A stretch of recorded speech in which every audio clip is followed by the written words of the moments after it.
So welcome back after the lunch break. It is my pleasure to chair this session and to introduce the first speaker of the afternoon session, Annabel Gallop. She is the lead curator of Southeast Asia at the British Library in London. Her main research interests are in Malay and Indonesian manuscripts, letters, documents, and seals, and the art of the Quran across the Indian Ocean world. She published extensively, but I just mentioned a couple of articles and books. Migrating manuscript art, the Sulawesi diaspora geometric style of Qur'anic illumination, the royal Malay edicts from Aceh, Sarakata from the 17th to 19th centuries, and the catalogue of over 200 seals from Southeast Asia, entitled Malay Seals from the Islamic Board of Southeast Asia from 2019. She was also elected a fellow at the British Academy in 2019. And without any further ado, I give you the floor. Thank you very much indeed, Claudia. And firstly, like everybody else, I would like to start with enormous thanks to François Déroche for convening this wonderful conference and for giving me the opportunity to present. And I say thanks not just for myself, but I also talk on behalf of my constituency, Islamic manuscripts from Southeast Asia, which always need and have to fight for a position to be considered within the broader context of manuscripts of the Islamic world. But I do know that they do need a little bit of help to contextualize them. So I will start with a map to show you where the manuscripts I'm talking about come from.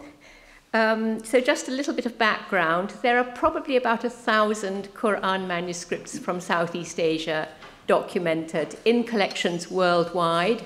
Most of them are held in Southeast Asia itself, and about 100 are held in institutions, mostly in Europe, a few in North America, and a few in the Middle East as well. The great majority of these 1,000 manuscripts, I would say almost about 90%, probably date from the 19th century. So you have to shift quite a long way forward in time from most of the subjects of the talks you've been hearing over the past day or so.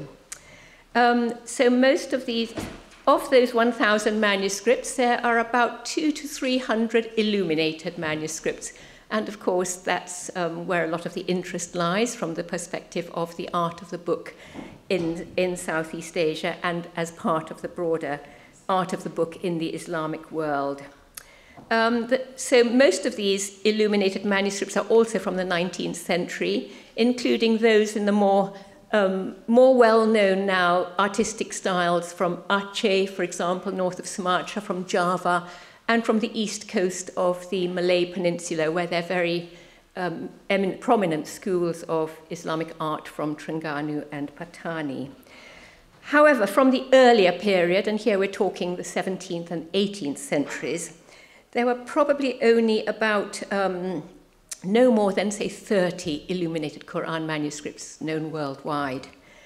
And of those, about 15, about half, just about 13 or so, coalesce in a style, in a sort of artistic school, which I have called the Sulawesi Diaspora Geometric School, and that's what I'm talking about today. And I'll say a bit more about this now. And so firstly, about the rather long and clunky title, and the reason is that actually each of these three terms, Sulawesi Diaspora Geometric, does actually capture a key attribute of these manuscript, of this manuscript style and school of manuscript art. Sulawesi means that quite a lot of them are associated with the island of Sulawesi, and I'm just going to go back and highlight it. So they're associated with Sulawesi, but the reason the word diaspora is in the name of this school is because they're not necessarily from the island of Sulawesi itself. Quite a lot of the scribes, so there are 13 manuscripts in this group, 7 have colophons. Quite a lot of scribes in their nisba, they have the ethnic terms al-Bugisi, al-Makassari, referring to their ethnic groups which are from South Sulawesi. But the Bugis and Makassar peoples of Sulawesi are renowned as seafarers, sea captains, warriors, mercenaries. And in fact, in English, the word bogeyman comes from Bugis, because the Bugis were such feared warriors in the 17th and 18th centuries. So they're associated, these Qur'ans are associated with the diaspora of Bugis and Makassar groups throughout island Southeast Asia. They have long migrated and settled all over the different islands. And the term geometric is because the typical features of this style of illumination are unrelentingly geometric in outline. So you can see the outlines of the decorated frames are sort of straight, vertical, horizontal, diagonal lines, and circles or part circles or semicircles. What you don't get are the sort of undulating, sinuous, ogival arches, which you more normally associate with Southeast Asian illuminated Qur'ans. So the prime descriptor comes from the art historical visual impact of these manuscripts, but an absolutely key feature is that they are associated with a very, very deep engagement with the Qur'anic sciences. So in these manuscripts, you find very dense marginal annotations, often covering, the whole page. You can see the variant readings, the qira'at, often, comments from the hadith on the value of reading particular surahs at particular times, and other notes, and also quite often a lot of supplementary texts at the beginning, for example, on tajweed, and at the end, a lot of prayers for recitation on completion of the Quran, and a real attention to the science of statistics, of numerology, of the division of the Quran into constituent parts, either the standard divisions into 30, 60, etc., but also the statistics of the number of verses, number of words, number of characters in the Quran. And they quite often in this school have full colophons in Arabic. So of the group of about 13, 7 have full colophons. And that, it has to be stressed, is very unusual for Southeast Asia. So of the full corpus of around 1,000 Quran manuscripts, I would say only about maybe 3-4% have colophons. So this small corpus from the 17th, 18th century tells us much more about themselves than we are able to easily find out for the majority of 19th century manuscripts.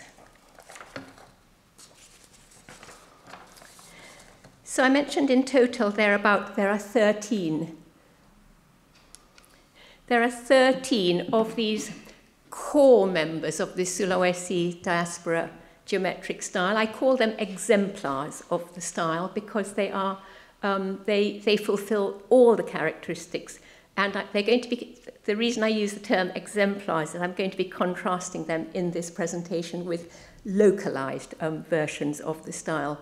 But because of the presence of colophons, you can see that we have been able to date 7 of them, and the colophon. So these locations relate either to the place of creation, which is given in the colophon, or the location where they are found, which is often the same place, or it might not be, but that's all the information we have. But the point of the map is to show you how distributed they are right across the archipelago. And to give you some idea of scale, it's about 3,500 kilometers from end to end, so that's greater than the distance from London to Cairo. These 13 exemplars can be divided into 2 chronological groupings. These are the 4 earliest from the 17th century, with quite a strongly red and blue palette. 2 of them are dated. Top left is the earliest dated example, 1677. But of great interest is the one on top right, which is dated 1690. And that was copied by a scribe from Sumatra, from Rawa in Sumatra, or Rawi, his nisba. but it was copied in Zabid in the Yemen. Zabid was a place which attracted a lot of Southeast Asian scholars to settle and study en route to the Hijaz, often for extended periods. So it's a name which is absolutely, it's very familiar within studies of, Islamic learning in Southeast Asia and transmission routes of texts and studies of the Hajj, but much rarer to find it attested in the colophon of a manuscript.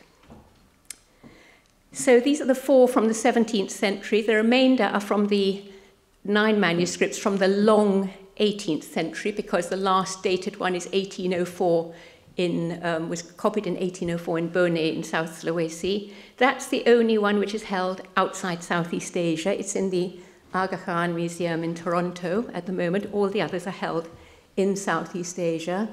And I've put the slides like this to emphasize the extraordinary fidelity in the shape of the frames over the course of a long period and in different parts of the archipelago. And I particularly draw your attention to this sort of pyramidal clump of 3 circles, which is one of really the defining features of the style, and you'll see it recurring in various guises in different manuscripts in the course of my talk. So up to this point is where I got to in my last article published on this school, which is really the description, categorization of this group of manuscripts and identification of the 13 exemplars.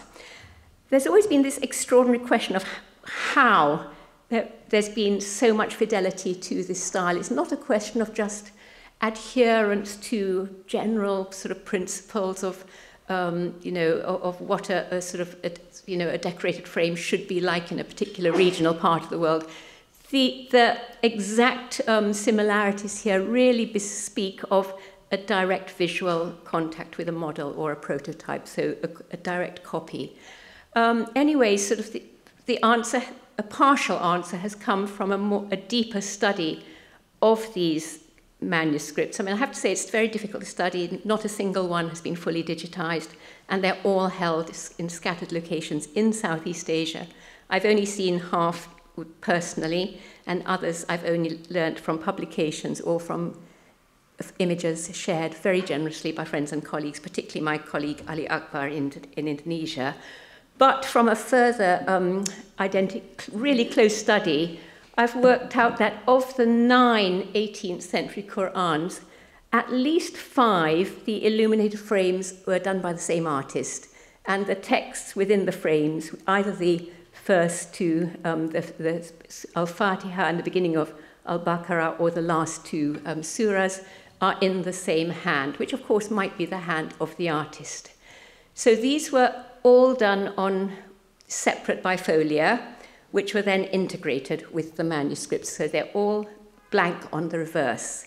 But it doesn't mean necessarily they weren't created at the same time as the manuscripts, because at least 3 and possibly 4 of the manuscripts might be by a single scribe, and they might have been put together at the same time. There's quite a little bit of work still to do on the unpicking of these individual manuscripts. So it's a kind of partial answer to one of these questions. Why are they so similar? Well, I mean, if 5 of them were by the same artist, then it's like an easy answer, but it actually raises more questions because they are located all over the archipelago, and there are still 3 others which are exactly the same, which were copied in locations as different as Banten in West Java, Kedah on the Malay Peninsula, and Bone in South Sulawesi. So that's there's still a little bit of work to do on this group, but the main subject that I wanted to speak of today is to discuss the impact of this group of Qur'ans, which are held all over the archipelago and in very elite circumstances. So the 2 on the bottom, which are more or less identical, are both held in Ternate, in the royal collection. So Ternate is in the northern Moluccas. One of the other members of this group was copied at the court of the Sultan of Bone. Another one was copied at the court of the royal court of Kedah. So they have an association with the highest echelons in the state. And we're going to find that throughout the archipelago, they've left a long sort of shadow into the 19th century. So moving first of all to Terengganu, which holds these two manuscripts. So these two manuscripts, the illumination is both by the same scribe. The hands of the Quranic texts are also by the same scribe, but one of them is full of paratexts, which evidently came at a later date, whereas the other one is much cleaner. So one of them became like the working copy and is today regarded as part of the royal regalia, whereas the second one, which is still in the royal collection, is just treated like a normal manuscript and stored with the other manuscripts. So these are three other Quran manuscripts held in the royal collections in Terengganu, one in the Palace Museum on the left, and the other two are in the Royal Mosque. And this is what I'm now going to explore, which is what I call the localized examples of the Sulawesi diaspora geometric style, where you see the localization taking place through various different strategies. Sometimes it's a question of the colors. The very, very somber palette is being lightened and becomes more colorful. But particularly the very strong geometric character of the frames is sort of being sort of subverted with a reversion to what I would feel is a more kind of what you associate with Southeast Asia, a more sort of sinuous, undulating outline. But you can still see the key Sulawesi elements, these pyramidal clumps there. And here you can just see them, but they're beginning to morph into slightly different forms. Moving on to another case study, and this is the island of Bima, the kingdom of Bima on the island of Sumbawa, which is to the east of Bali. So after Bali, you have the island of Lombok, and then the island of Sumbawa, which has several Muslim kingdoms on the island. So this is the royal Quran of Bima, and it was obviously created in the Sulawesi style, or a near exemplary version, but almost but not quite, with three decorated frames at the beginning, the middle, at Surat al-Kahf, and at the end. Now, of course, the opening pages of a Quran are those that get the most wear, and they're most often opened. And in any Quran, you'll find that they're the most damaged. So in this Quran, the original opening pages have obviously been lost, and they have been replaced with a new pair, which are illuminated in a completely local style, which is really an explosion of sort of floral patterns and instincts. So in this case, you can see how a locally illuminated pair of frames has been sort of assembled and added onto the core Sulawesi-style Quran to create a more hybrid artifact. So moving through the archipelago and onto Mindanao in the southern Philippines, where nearly all the Qurans, to a very large extent, reflect Sulawesi influence. But here the way that the localization has happened is not so much by turning geometric straight lines into undulating lines, but it's more a way of deconstructing all the constituent elements of the geometric frames, the triangles, the pyramidal clusters of the circles, and sort of stringing them out and reassembling them in sort of rather inventive and unusual ways. Like here you find the three semicircles on the inside, which you would never find normally. You've got the strung out bits. Anyway, you can see all the constituent elements, but they've been put together in a different way. So just whizzing through to another style from the Minangkabau area of West Sumatra. Very similar thing happens as in Mindanao. The constituent elements are sort of rolled out. In other parts of Sumatra, again, you see some quite sort of almost classic examples, but in a very floral, in a completely different palette here, blue from a royal collection in Palembang. Aceh, North Sumatra, which is one of the richest Quran cultures, where there are about 100 illuminated Quran manuscripts.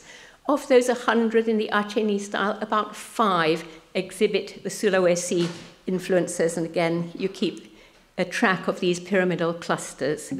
And so on to Java and Madura, a royal manuscript from Madura, So the other sort of manifestation, like in arches, you have a Quran which might have 2 or 3 frames, sets of frames, one in a local style and one in a Sulawesi style, and similarly in another Quran from Java or Madura, which has 2 pairs in a sort of deconstructed, localized Sulawesi style, and a final pair in a pure Javanese style. So what the point is really to realize how the impact of that exemplary Sulawesi diaspora geometric style in the 17th and 18th centuries has permeated all over the archipelago in localized forms. So this study is really sort of, it's led visually, which it has to be, because I've mentioned that almost very, very few of these Qur'ans have colophons. They don't tell you when they were copied or where they were copied. It's just a question of finding out mostly where they're held and linking them up with other known Qur'ans. And there are about 50 examples of these localized styles. But these observations really lead to much bigger questions, which are going beyond art history, to say, where did these come from? Why did this group of Qur'ans attain such a august and auspicious position in the societies, in the kingdoms of the archipelago, and why do they continue to have such an impact? Because it's strange that the evidence of such a highly advanced level of Quranic learning as is manifested in the exemplary manuscripts can't be mapped onto any known Islamic networks in Southeast Asia. I mean, studies of trajectories of ulama and of particular schools of Islamic learning, particularly, say, for example, in Aceh or Palembang, don't match this evidence of those particular Quran manuscripts. I mean, it could be hypothesized that this evident urge to localize the form in the examples that we've seen speak of something that had been brought in from outside and when left to its own devices within Southeast Asia was localized. But if so, where did it come from? The idea is always, of course, not from the obvious, more well-known models, but perhaps from the Indian Ocean world, where we're only just beginning to see where manuscripts that turn up.